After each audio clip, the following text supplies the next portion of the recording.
এই দেশে যারাই ক্ষমতায় থেকেছে কেউ ভারতের গোলামি করে, কেউ পাকিস্তানের গোলামি করে, কেউ মার্কিন পন্থী, কেউ চীন পন্থী, কিন্তু আমরা বারবার বলেছি কোন পন্থী হয়ে বাংলাদেশকে ঝুঁকিতে ফেলা যাবে না। বাংলাদেশের স্বাধীনতা সার্বভৌমত্বকে হুমকির মুখে ফেলা যাবে না। বাংলাদেশের রাজনীতি করতে হলে বাংলাদেশের মানুষের স্বার্থকে প্রাধান্য দিয়ে বাংলাদেশ পন্থী রাজনৈতিক দল হতে হবে। এই দেশে যারাই ক্ষমতায় থেকেছে কেউ ভারতের গোলামি করে, কেউ পাকিস্তানের গোলামি করে, কেউ মার্কিন পন্থী, কেউ চীন পন্থী, কিন্তু আমরা বারবার বলেছি কোন পন্থী হয়ে বাংলাদেশকে ঝুঁকিতে ফেলা যাবে না। বাংলাদেশের স্বাধীনতা সার্বভৌমত্বকে হুমকির মুখে ফেলা যাবে না। বাংলাদেশের রাজনীতি করতে হলে বাংলাদেশের মানুষের স্বার্থকে প্রাধান্য দিয়ে বাংলাদেশ পন্থী রাজনৈতিক দল হতে হবে।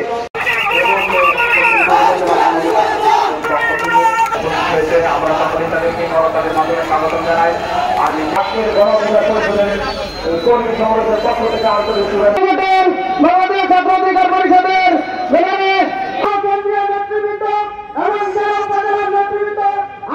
বিনীতভাবে অনুরোধ করছি। সভাপতিত্ব করেছেন জনাব শহীদুল ইসলাম শহীদ, উপস্থাপন করবেন। আপনারা যারা এদিক সেদিক ঘোরাফেরা করছেন মঞ্চের দুই পাশে দুটি মসজিদ রয়েছে। এই মসজিদের নামাজের বিসমিল্লাহির রহমানির রহিম। রিপন মন্ডল, জনতার অধিকার আমাদের অঙ্গীকার, আমাদের অঙ্গীকার। আমরা আবারও আমাদের কার্যক্রম শুরু করতে যাচ্ছি। এই পর্যায়ে আপনাদের সামনে নেতৃত্ব উপস্থিত আছেন সংগ্রামী সাধারণ সম্পাদক মোহাম্মদ রাশেদ, বাংলাদেশের প্রধানমন্ত্রী এবং জাতীয় মসজিদের খতিব একসাথে পালিয়ে গেছে বাংলাদেশের মাটি ছেড়ে। ডিবি প্রধান হারুনদের বিলাসিতার জন্য এই হাওরে কিছু রিসোর্ট করা হয়েছে। প্রকৃতপক্ষে কিশোরগঞ্জের কোন উন্নয়ন এই আওয়ামী লীগ করতে পারেনি।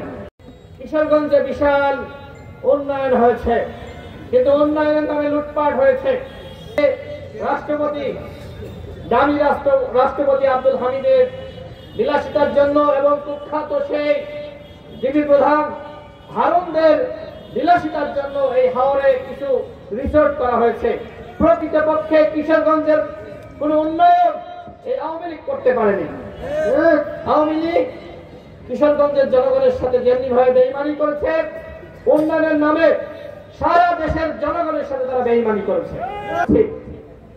আমরা সরকারকে বলেছি আপনারা কাজ করেন, কিন্তু কাজের নামে কিংস পার্টি গঠন, দ্রব্যমূল্যর ঊর্ধ্বগতি, শতাধিক পণ্যের উপরে ভ্যাট ট্যাক্স বৃদ্ধি করা, সেইটা রাষ্ট্র সংস্কার হতে পারে না। রাষ্ট্র সংস্কারের নামে আপনারা আজকে কিংস পার্টি গঠনের পায়তারা করছেন। তারা যদি মনে করে যে একটি দল গঠন করবে আমরা স্বাগত জানাই, কিন্তু আপনারা রাষ্ট্র সংস্কারের নামে আজকে ভারতাবাদী শুরু করেছেন। আওয়ামী লীগকে যদি আপনারা ভ্যাকসিন ঠিকঠাক মতো না দিতে পারেন তাহলে কিন্তু আপনারা যারা বিপ্লবী ছিলেন কেউ কিন্তু রক্ষা পাবেন না। দ্বিতীয়বার আওয়ামী লীগ আবার ফিরে এসে বাংলাদেশে গণহত্যা চালাক। সুতরাং স্পষ্ট কথা, এই আওয়ামী লীগকে অবশ্যই নিষিদ্ধ করতে হবে। আপনারা কি চান আওয়ামী লীগকে নিষিদ্ধ করা হোক? হাত উঁচু করে দেখান, হাত উঁচু করে দেখান। কিশোরগঞ্জের মানুষ, আপনারা কি চান আওয়ামী লীগকে নিষিদ্ধ করা হোক? এই সরকারকে বলবো আগামী 7 দিনের মধ্যে গণহত্যার বিচারের আগে আওয়ামী লীগের সাংগঠনিক কার্যক্রম এবং নিবন্ধন স্থগিত ঘোষণা করতে হবে। আওয়ামী লীগের কি বর্বরতার শিকার হয়েছিল, ছাত্রদের উপরে কি নির্মম ভাবে গুলি করে, হেলিকপ্টার থেকে বাসার ছাদ থেকে গুলি করে মানুষ মেরেছিল। এই এত বর্বর হত্যাযজ্ঞ গত 16 বছরে ভিন্ন মত এবং বিরোধী দলের রাজনীতিকে নির্মূল করার জন্য গুম খুন হত্যাযজ্ঞ চালানোর পরেও এই ফ্যাসিস্ট আওয়ামী লীগের কোন অনুশোচনা কিংবা কোন দুঃখবোধ আমরা দেখি। আমরা মনে করি এই গণঅভ্যুত্থান পরবর্তী বাংলাদেশ বিনির্মাণে রাজনৈতিক দল হিসেবে সুনাগরিক হিসেবে আমাদেরকে দায়িত্বশীলতার পরিচয় দিতে হবে, সকলকে সাথে নিয়ে আগামীর নতুন বাংলাদেশ বিনির্মাণ করতে হবে।